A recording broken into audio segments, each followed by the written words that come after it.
जहां प्रेम है वहां आनंद ही आनंद है। और यदि परिवार में सब अपनी जिम्मेदारी निभा करके सब एक दूसरे के हृदय की भावना को समझकर जीते हैं, वो घर स्वर्ग होता है।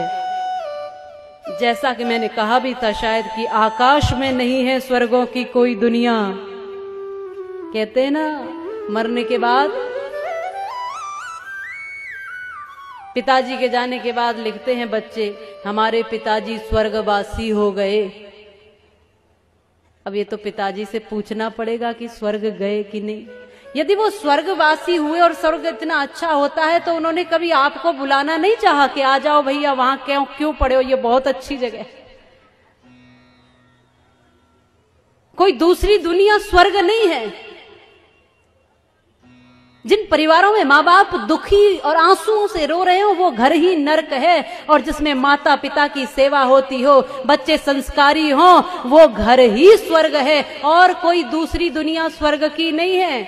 आकाश में नहीं है स्वर्गों की कोई दुनिया, बेकार के भ्रमों में भटकी हुई है दुनिया।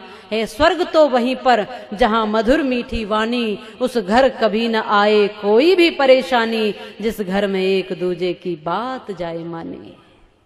एक दूसरे को समझकर जहां लोग रहते हैं वो घर स्वर्ग होता है। और एक व्यक्ति भी अगर विपरीत विचारधारा का होता है तो रामायण उसका भी उदाहरण देती है कि क्या होता है। प्रत्येक व्यक्ति की, छोटे या बड़े, प्रत्येक व्यक्ति की उतनी ही जिम्मेदारी और उतना ही कर्तव्य है। बच्चे अधिकार की बात करते हैं, अरे पिताजी की संपत्ति पर मेरा पूरा अधिकार है, लेकिन पिताजी के लिए कर्तव्य क्या बनता है, थोड़ा इसको भी सोच लें।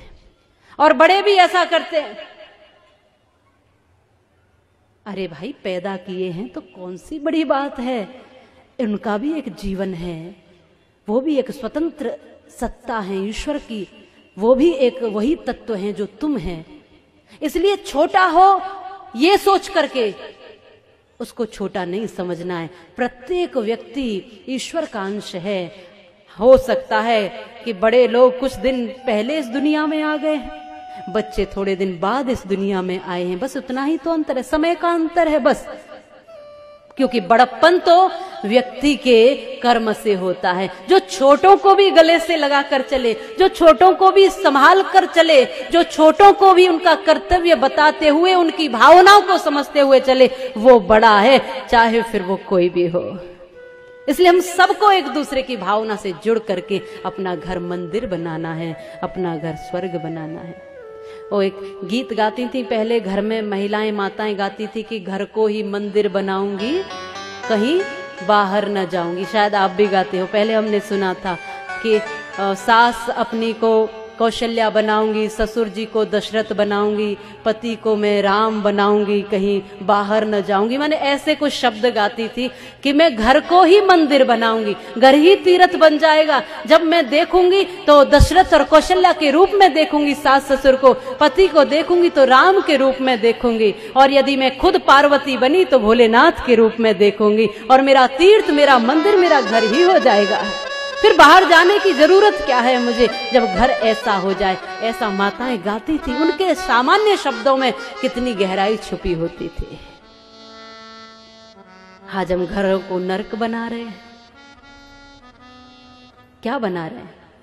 घरों को नर्क बना रहे हैं, स्वर्ग नहीं बना रहे।